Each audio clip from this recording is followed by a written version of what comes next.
Una conferencia de un nombre extraño, ¿no? Porque se llama Historicismo y su impacto en el derecho, y eso podría parecer que no tiene ningún tipo de relación, porque de entrada la palabra historicismo es una palabra difícil de comprender, sobre todo para quienes no han incursionado en ese tema de historicismo.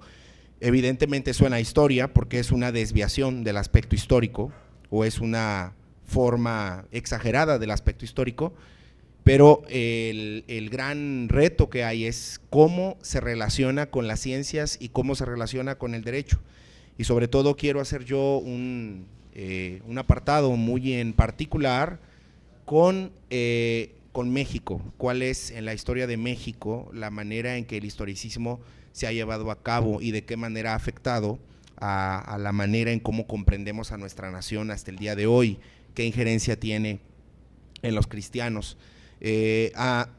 Vamos a ordenar de esta manera la conferencia. Primero vamos a hablar de un ejemplo bíblico respecto a la manera en cómo Dios comprende la historia como creador del tiempo y como creador de la historia. En segundo lugar, vamos a empezar a definir a qué se refiere Dios con el aspecto histórico, qué es aspecto histórico y cuál es su concepto fundamental. Toda vez que habremos hecho eso, vamos a definir ahora sí qué es historicismo, que es como una antítesis a lo que realmente significa el aspecto histórico. Y posteriormente, y después de ver qué es el historicismo, vamos a definir algunas características del historicismo que embonan muy bien con la historia de México, incluso con cuestiones que tienen que ver con su jurisprudencia, es decir, su conformación jurídica como nación, su conformación constitucional hasta nuestros días, incluso sobre usos y costumbres que surgen de ese proceso historicista en México, del Estado mexicano, que mucho tiene que ver con lo que nosotros estamos viendo el día de hoy. Y por ahí decía Platón en la República, aunque entiendo que Platón tiene un argumento estatista respecto a esto, decía que el Estado es una imagen agrandada de los individuos. Eso es lo que decía Platón en la República. El Estado es una imagen agrandada de los individuos. Ok, vamos a sacar un poco de contexto esa frase. El Estado es una imagen agrandada de los individuos, porque realmente Platón la decía porque él pensaba que el individuo era el Estado, no hacía una diferencia entre una cosa y otra. Entonces eso le ponía en entredicho a Platón que hubiera realmente una estructura llamada Estado y una estructura llamada familia y otra llamada individuo. Para Platón casi que era lo mismo y tendía siempre a la conformación del Estado. El individuo se conformaba por familias, pero esa no era la manera más perfecta de conformar estructuras, ¿no? La estructura más perfecta era la estructura estatal, esa era como la estructura final. Bueno, eso ya nos daría una idea de por qué la cultura grecorromana se conformó como una de nuestras principales influencias, donde creemos que nadie está por encima de la ley del Estado. O sea, cuando dice el Estado, y recuerdo a la antigua secretaria de Gobernación, cuando pasó esto de la pandemia, hubo una ocasión que algunas de las iglesias, podríamos llamarle de corte carismático, comentó que la pandemia había sido por causa de las leyes en pro del movimiento LGTB.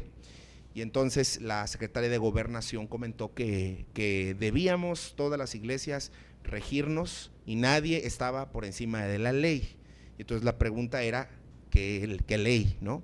Y si es la ley del Estado, bueno, ese es el modelo que Platón y Aristóteles plantearon, ¿no?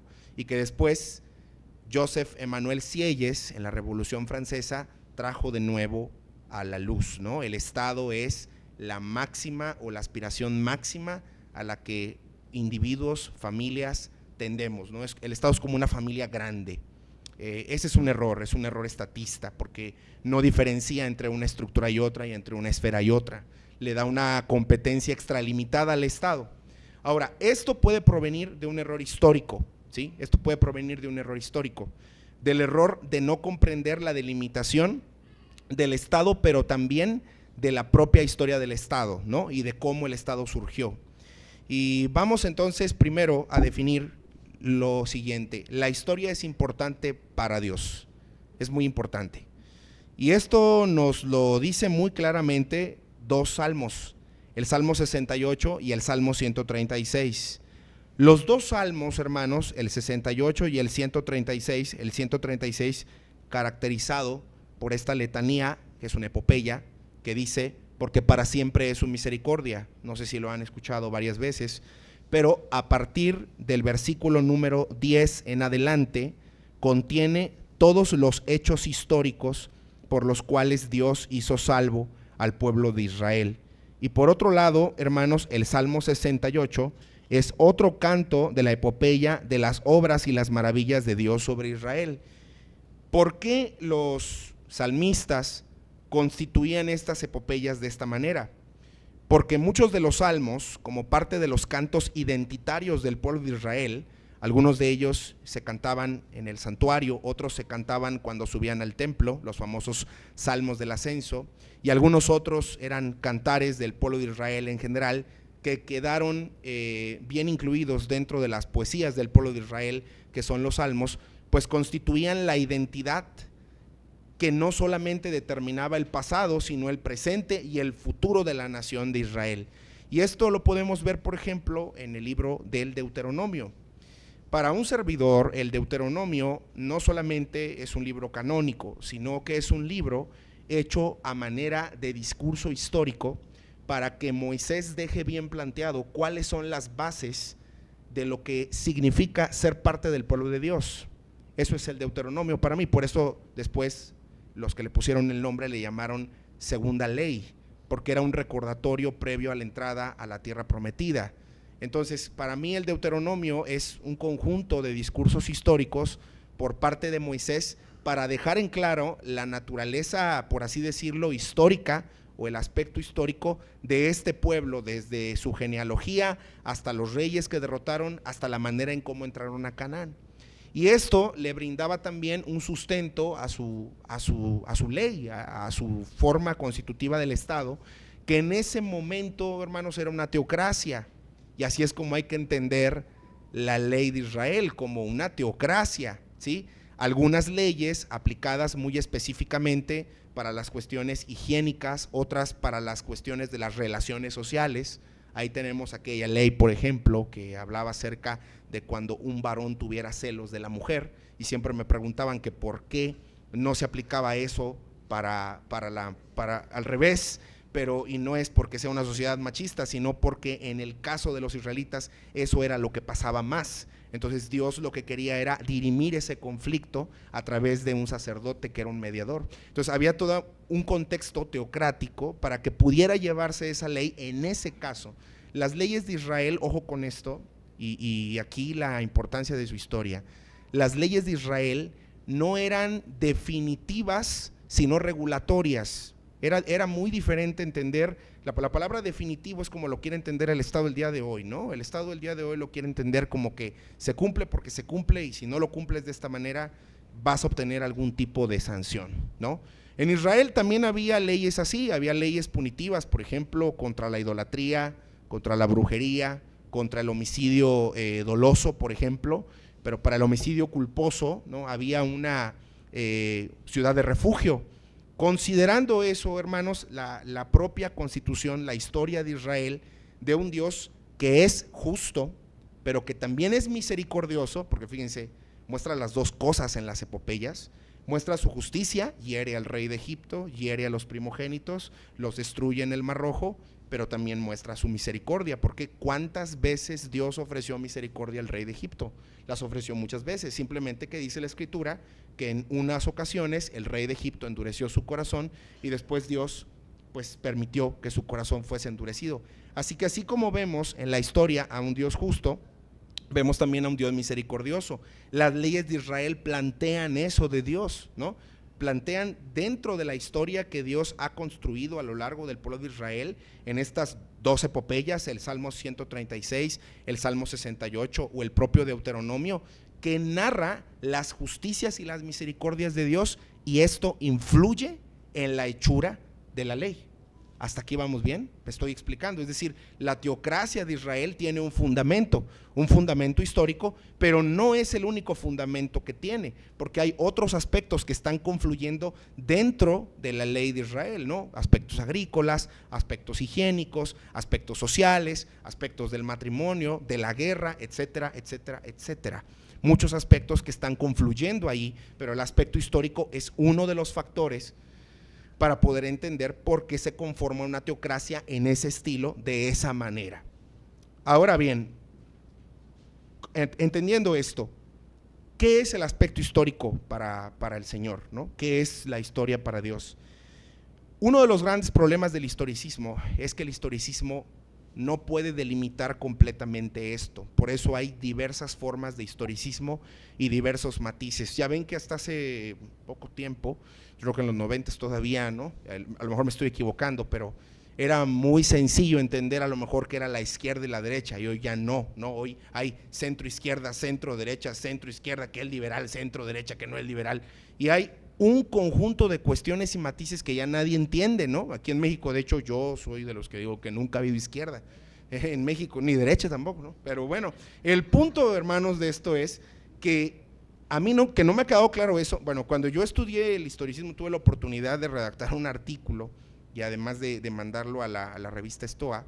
Me pareció que había N número de matices del historicismo. Encontraba, por ejemplo, la postura de Collingwood y era muy diferente a la de Walter Benjamin, y era muy diferente a la del libro famoso de Ivanhoe de Winfield Scott, y era muy diferente a la teología de San Bonaventura. Y bueno, uno se encontraba N número de matices del historicismo, ¿no? Cientos de posturas que tenían que ver con historicismo. Algunos abogaban por el pasado, otros por el presente, otros por el futuro. A los del futuro se les llamaba progresistas, a los del pasado se les llama conservadores o reaccionarios, también se les puede llamar en algunos casos. A los del presente, por ejemplo, un Franz Kafka, ¿no? Franz Kafka dice, el pasado es historia y la historia no existe porque el pasado ya pasó. Entonces lo que interesan son las decisiones del presente, junto con Jean-Paul Sartre. Es una forma de historicismo en la que básicamente eliminan el tiempo, supeditan el tiempo a la historia. Eso es básicamente como si el ser humano fuera el creador del tiempo y pueda hacer con el tiempo lo que a él le plazca. Entonces, si se dan cuenta, hermanos, el problema del historicismo es que no puede delimitar qué es histórico realmente. Para algunos es lo que pasó, ¿no? Juan Brom decía eso, es un historiador mexicano, y Juan Brom decía, para algunos la historia es la ciencia del pasado. Y luego cuando le preguntaban a Juan Brom, bueno, pues si no es eso, entonces ¿qué es? Y decía Juan Brom, pues no, pues es que también es la ciencia del presente. Pues sí, pero eso ¿cómo nos ayuda a determinar qué es histórico y qué no? ¿Cómo lo cualificamos históricamente, no?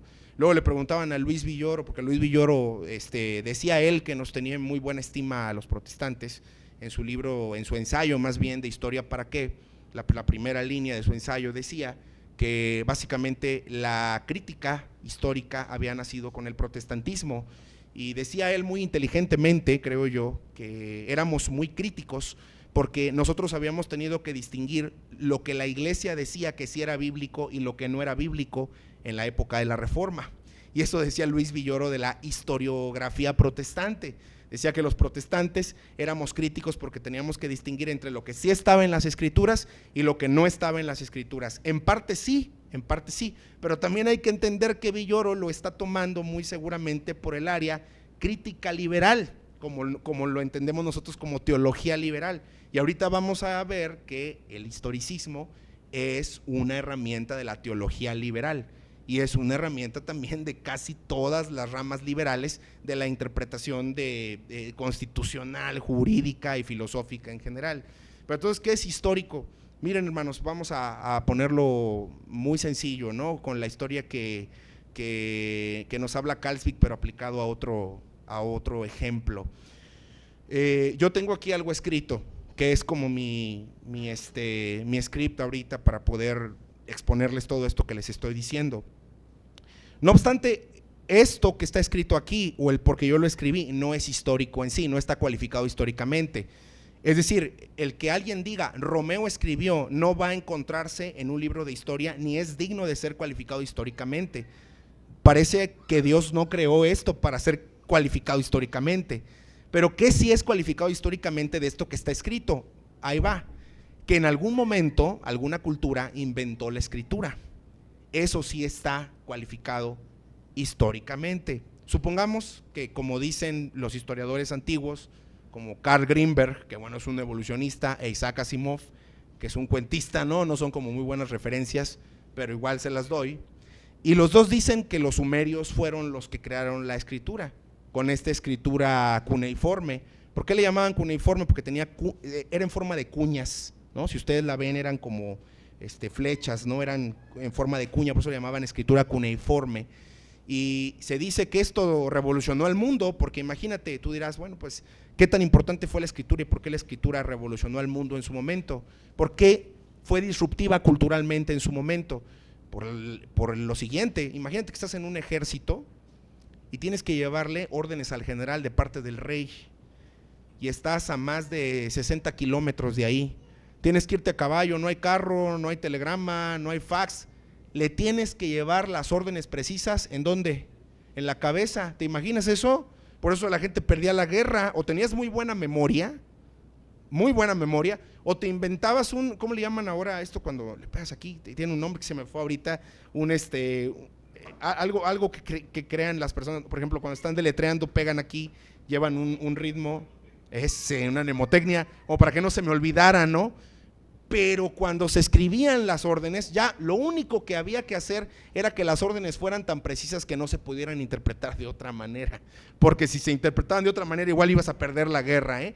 Nada más les voy a contar esta historia. Dice por ahí Herodoto en su primer libro de la historia que así perdió la guerra un rey. Le deberíamos llamar de otra manera en lugar de rey. Perdió la guerra con un escrito. Un profeta de su tiempo le dijo a ese rey Lidio que si iba a la guerra iba a hacer caer un imperio. Así le dijo a ese rey Lidio. Y este rey Lidio se envalentonó y se fue en contra de Ciro el Grande. Y adivinen qué imperio cayó. Pues el de él. Se cumplió la profecía. ¿Se dan cuenta? Había que ser preciso al momento de escribir. Sí, gracias a Dios, miren, le doy gracias a Dios, porque Ciro era como que muy creyente, ¿no? Y dicen que cuando lo amarraron y le pusieron leña, y cuando lo empezaron a quemar, llovió. Herodoto cuenta que llovió. Bueno, él no sé si le contaron, yo creo que yo sí llovió. Y dicen que las flamas se pusieron de un color muy extraño, que el rey Ciro dijo, bájenlo, porque esto debe ser de los dioses, y esto no, pues si lo mato, el que sigue voy a ser yo.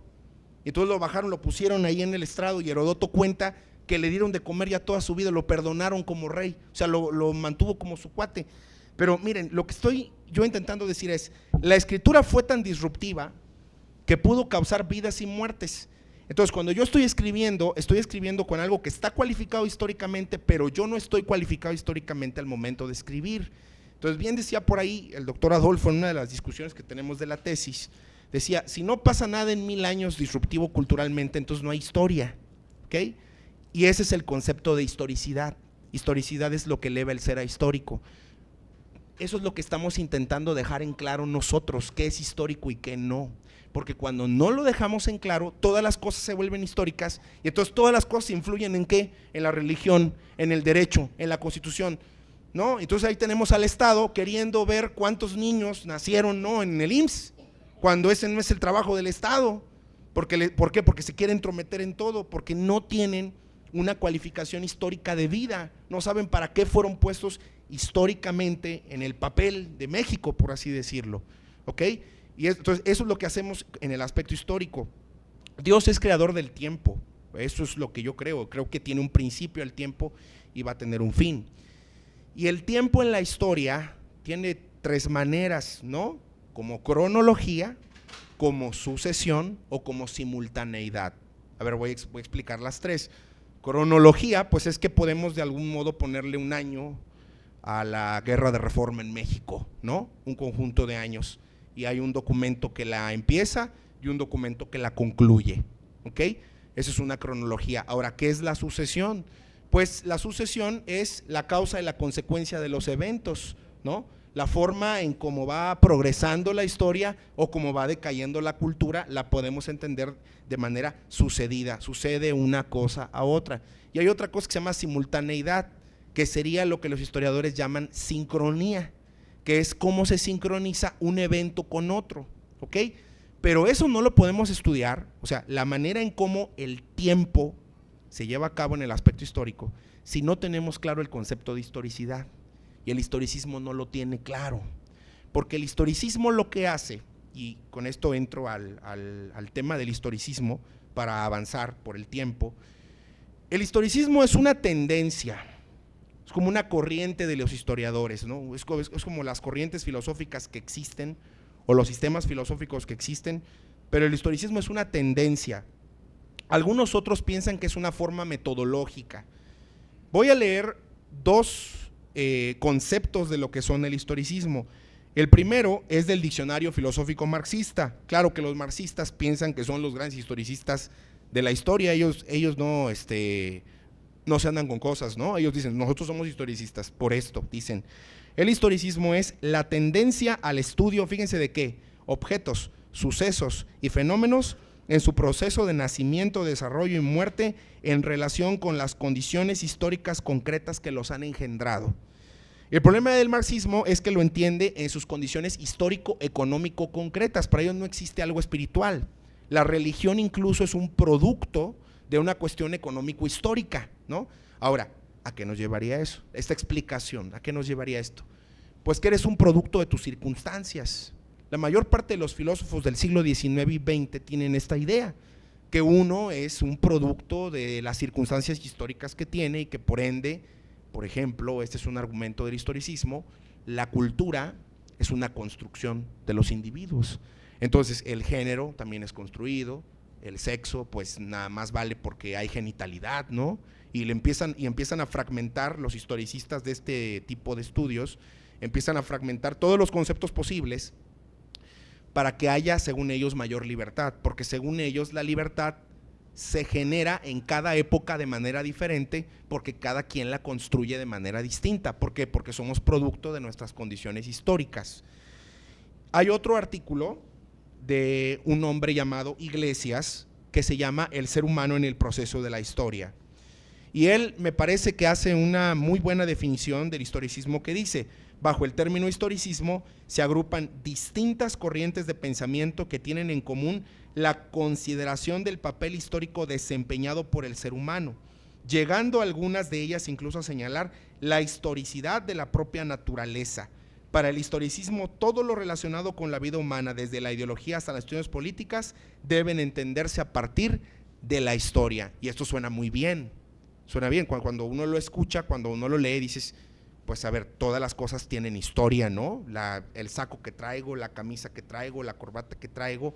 ¿Cuál es el problema del historicismo? Que el historicismo toma la historia y la deifica, la vuelve un dios, ¿no? Es como si la historia tuviera poderes absolutos sobre nosotros. Ya no hay un Dios creador que es señor de la historia, sino que la historia misma determina lo que tú eres. ¿Y eso a qué te lleva? Te puede llevar, por ejemplo, a lo que un historiador como Leopoldo von Ranke hizo.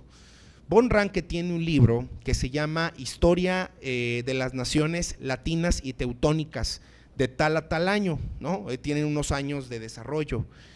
Y von Ranke, que dicen que es el primer historicista de la historia, es un historiador positivista, él cree que Europa es lo que es, dado que los godos se encontraron con los sajones en la Edad Media, y ese es su ADN, y no hay manera de salir de allí. El historicismo los determinó a ser de ese modo en cómo se dio ese encuentro. Entonces los europeos son cambiantes, son volubles, son así reacios, como tienen su carácter en algunos casos, según von Ranke, por ese encuentro histórico entre dos culturas. Cuando uno lee a von Ranke, ¿no? y lee esta postura también argumentada, porque dedica capítulos y capítulos y capítulos para hacernos entender que las naciones latinas y teutónicas provienen de allí, ¿no? Pues uno hasta se siente abrumado por la verdad histórica que existe en ese momento, y dice, pues sí, fueron determinados los pueblos europeos por este encuentro histórico en el pasado. Pero el problema, hermanos, de esto es que entonces no hay posibilidad, por ejemplo, para nosotros en la salvación, porque nosotros, ¿cómo nacemos? Caídos radicalmente, Y es una cuestión histórica, la caída radical del hombre, aunque no la podemos definir mediante un documento, que esa es una cosa que tenemos que empezar los historiadores tienen que empezar a definir. Los historiadores no pueden saber el todo del pasado, pueden conocer cuestiones del pasado, cualificados históricamente, para construir, por así decirlo, una versión inteligible de un hecho, ¿ok? Pueden ir seleccionando ciertas cuestiones para hacer una construcción inteligible de un hecho, pero no pueden saber todo del pasado, no pueden conocer, o sea, le voy a poner un ejemplo, qué sentía realmente Nietzsche, ¿no? En sus escritos, qué sentía realmente Schopenhauer cuando estaba hablando de la voluntad. O sea, nosotros vemos lo que hay allí en los libros y dice Jesús, por sus frutos los conoceréis, pero el historiador no puede conocer todo de todo, ¿no? Y el historicista lo que pretende es que la historia nos haga conocer eso. Y dices tú, no se puede. Entonces, si la historia no tiene bien definidos esos límites, ocurren graves atentados, ¿no? En contra incluso de la parte racional del ser humano, ¿no? El propio ser humano queda sujeto a la historia y no hay manera de cambiarla. Ahora, otra variante del historicismo, siguiendo la línea de que todo es definido por sus condiciones históricas, es la visión progresista del historicismo. ¿Qué intenta hacer el progresismo? En síntesis, el progresismo intenta decirle al pasado que desaparezca. Ya ocurrió en una ocasión la Revolución Francesa, los franceses intentaron reiniciar todo el calendario, de hecho Voltaire tenía una frase, es un prerrevolucionario francés. Voltaire decía, quitad las leyes, haced unas nuevas. O sea, en pocas palabras, todo lo que hay antes que fue influenciado por la cultura cristiana, porque eso es lo que le molestaba a los revolucionarios franceses, hay que destruirlo por completo, nada de esto nos sirve. A ver, hermanos, ¿a qué les suena eso? Bueno, pues ya saben a qué, ¿no? Pues nos está sonando lo que está pasando hoy en el país. Eso es lo que está pasando, o sea, nada de lo que hay atrás sirve. Es más, vamos a hacer que España se borre de nuestro país, vamos a hacer que el catolicismo romano se borre del país, y no estoy diciendo con esto que nos vamos católicos, no estoy diciendo con esto, pero lo que sí estoy diciendo es que incluso la escolástica colonial tuvo muy buenas cosas que hubiéramos podido redimir, pero que incluso los protestantes la repudiamos con todo nuestro ser, ¿no? O sea, nosotros los protestantes nos enseñan en los seminarios que la escolástica es del diablo, ¿no? Y que la escolástica no sirve para nada. Es más, de verdad escuché en un seminario que dijeron que la escolástica proviene del gnosticismo, cuando no es cierto. La escolástica proviene de otra tradición. Puede parecer gnosticismo por este asunto de la naturaleza gracia, pero el gnosticismo no tiene nada que ver con la escolástica. La escolástica tenía hasta cierto punto una inspiración cristiana, ¿sí? Entonces, fíjense, esos caracteres se pudieron haber tomado y redimido, pero no se redimen porque en México, protestantes y no protestantes, tenemos una idea historicista de hay que borrar el pasado, hay que revolucionar, es una idea revolucionaria, no es una idea de reforma, es una idea de revolución. Incluso los protestantes hemos caído en ese error, ¿sí? Entonces, considerando esto, ahora ya entendimos esta situación, hay que ver por qué es así, ¿no? Hay que entender mejor a nuestro país. Miren, hermanos, hay algo importante para empezar a entender el error historicista de la constitución de nuestro país y de nuestra nación.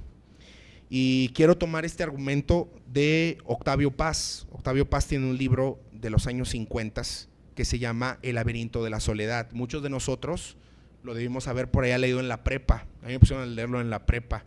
Señor Jesús, no lo entendí, pero luego entendí la trascendencia de este libro cuando me lo volví a encontrar en universidad. Perdón, hermanos, estoy de la garganta, estuve mal unos días. Pero bueno, me lo encontré en la universidad y ahí fue cuando leí en una ocasión que Octavio Paz decía, para mí decía una gran verdad, decía, casi todos los problemas de nuestra nación se pueden dirigir al problema del origen. Problema del origen. ¿Cómo entendemos nosotros la conquista de México? Lo seguimos entendiendo como un saqueo, como una violación y como una llaga abierta. Y miren, hermanos, somos víctimas, ¿no? y nos portamos como víctimas. ¿Por qué?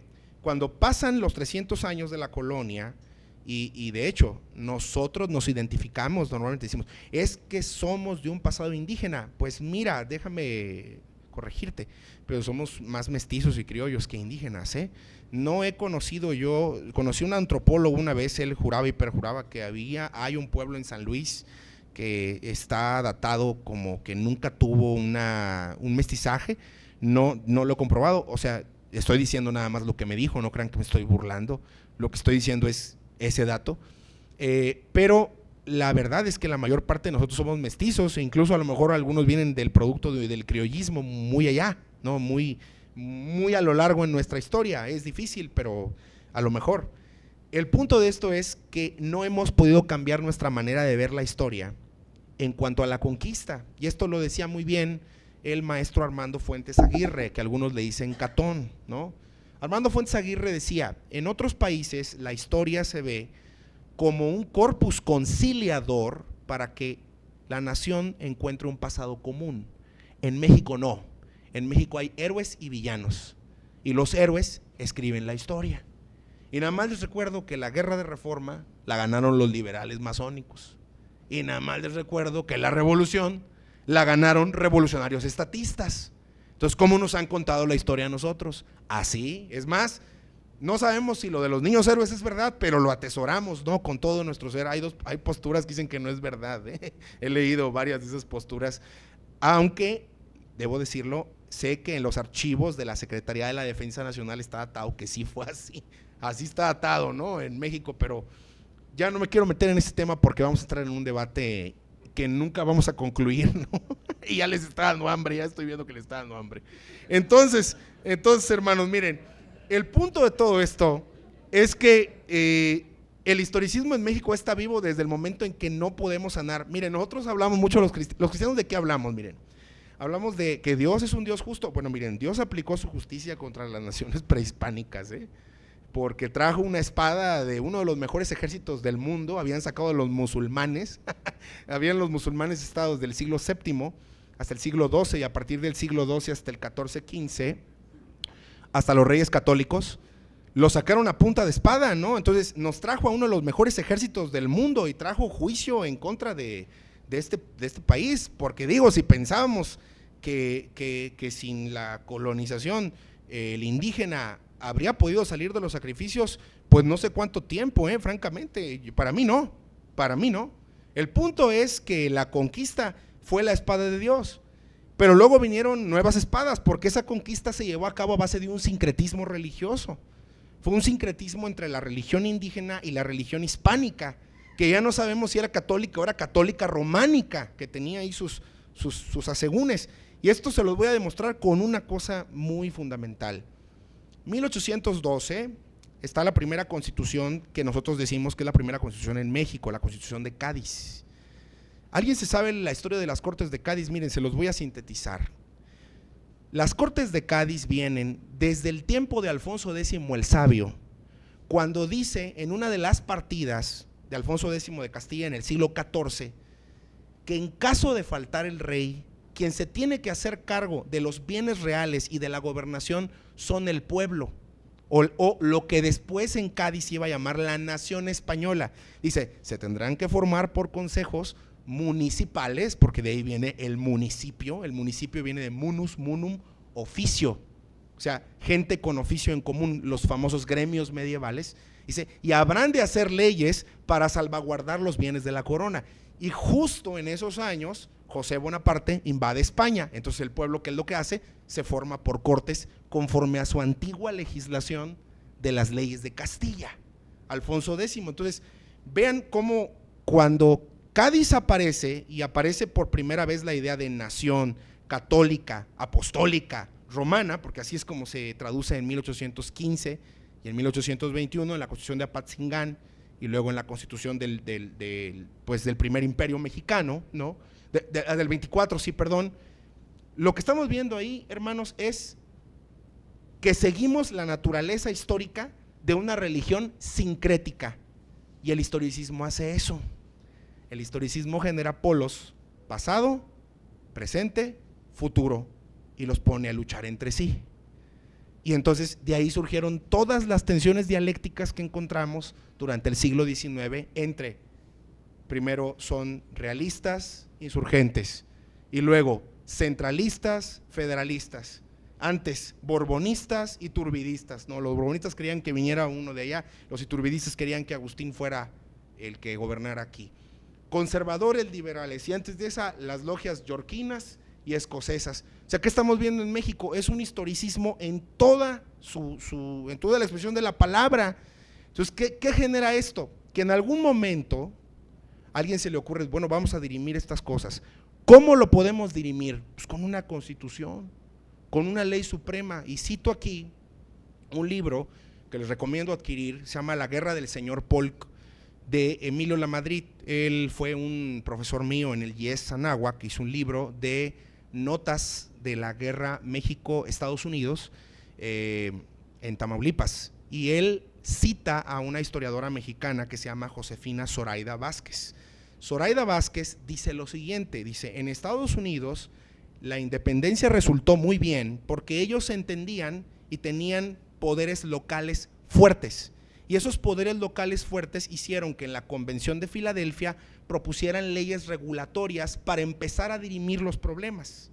Pero en México no. En México se creyó que la Constitución por sí misma dirimía los problemas del país. Hay una diferencia.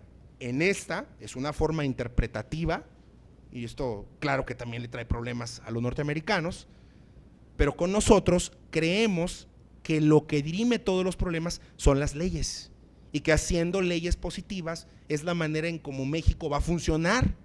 Y esa no es la forma, ¿no? Por eso tenemos tantas personas inocentes en la cárcel, porque te dice el juez de control, pues es que yo estoy siguiendo el proceso, no, pues ahí ponle una firma y ni modo, pues, oye, pero no hay pruebas, pues sí, pero está acusado, y aquí dice que lo tengo que tomar en serio la acusación, prisión preventiva, y ahí tienes una persona, con todo respeto, pudriéndose en la cárcel 10 años, porque el juez de control no pudo detener el proceso porque no había pruebas, ¿no? Tiene que venir un abogado, y un abogado particular, porque el de oficio ni hablar. Si tiene que venir un abogado particular para decir, oye, pues ¿sabes qué? No hay pruebas, y le aplican, creo que un principio se llama indubio pro reo, ¿no? Ante la duda a favor del reo en algunos casos. Lo que estoy intentando decir, hermanos, con esto, que no es de ninguna manera hablar de derecho, yo no soy experto en eso, lo que estoy intentando decir es que el historicismo que conforma dialécticas así de destructivas tiene a México de esa manera en toda su historia, ¿sí? Con esto voy a concluir. La iglesia cristiana y los cristianos en México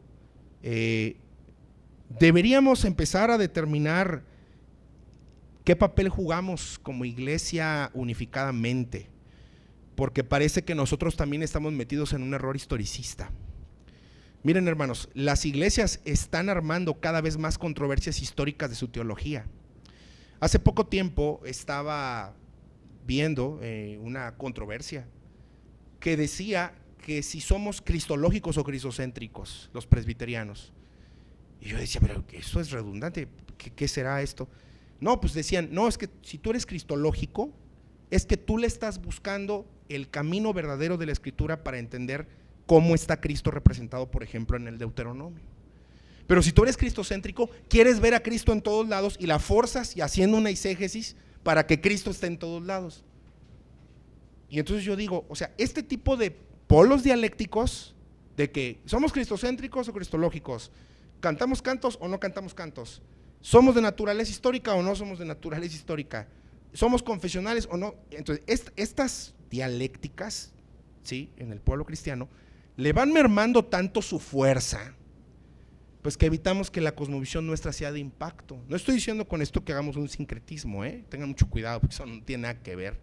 Lo que estoy llamando es que empecemos a entender cuáles son los puntos fundamentales, porque allí en esos puntos fundamentales podemos hacer mancuernas muy poderosas para empezar un cambio de reforma en nuestra nación. Porque imagínense, hermanos, solo les voy a recordar lo que dijo Cristo. ¿Qué pasa con un reino dividido? No prevalece, no va a prevalecer. Si un reino dividido no prevalece, ¿cómo podemos prevalecer nosotros como creyentes teniendo tales divisiones teológicas? Porque hemos heredado ese mal de la escolástica. La escolástica tenía la teología como lo máximo, ¿no? No, pues lo que deberíamos hacer es redimir esos conceptos escolásticos y empezar a pensar en lo fundamental y en lo secundario. Y entonces a lo secundario empezar a dar apertura, pero en lo primario, en lo fundamental, empezar a ponernos de acuerdo para tener una cosmovisión de impacto, ¿sí? El tema del historicismo parece no tener mucho que ver, ¿no?, con lo que estamos hablando el día de hoy, pero si se dan cuenta estamos en una nación historicista y si no nos cuidamos también vamos a estar en una iglesia historicista, ¿eh? Y si las dos cosas, los ismos, son ídolos del corazón, y todo aquel que tiene un Dios falso no prevalece. Y a veces los ídolos el día de hoy son tan sutiles en la iglesia, tan sutiles en el país, que los ídolos destruyen, ¿eh? Porque los ídolos no escuchan, no oyen, no ven, no nada. Y si nosotros seguimos metiéndonos en esos errores voluntariamente, ¿no?, y hasta con el ánimo de pelear y de generar otra vez dialécticas del opresor y del oprimido, ¿no?, dialécticas entre los teólogos y los que no son teólogos, y entre que el teólogo es más porque el teólogo sabe de teología y el abogado no sabe nada porque nada más sabe de derecho, ¿no? Entonces imaginémonos esta pugna que no nos va permitiendo entender la delimitación de cada esfera y de cada aspecto. Entonces llamaría yo, hermanos, a que empecemos a pensar la naturaleza del historicismo en todo lo que vemos, en todo lo que hablamos, incluso en las ciencias y en nuestro culto cristiano. Hay que empezar a ver, y sobre todo en la experiencia ordinaria. En la experiencia ordinaria parece que el historicismo está muy metido en las personas, ¿no? En las iglesias escuchamos cosas historicistas como que mira, a esa persona ni te la acerques porque nunca va a cambiar, nunca ha dado un buen fruto, pues ¿quién nos dice que lo va a dar?, ¿no? Bueno, ese tipo de cuestiones son errores menores del historicismo, los errores mayores son los científicos, pero los errores mayores, los errores menores del historicismo también cuentan, porque el que es fiel en lo poco, en lo mucho será fiel, y el que no es fiel en lo poco, pues tampoco en lo mucho. Entonces en la experiencia ordinaria también cometemos errores de esa naturaleza. Entonces espero, hermanos, que esto haya quedado claro, y lo prometido es deuda, 12:20 en punto. Entonces, gracias.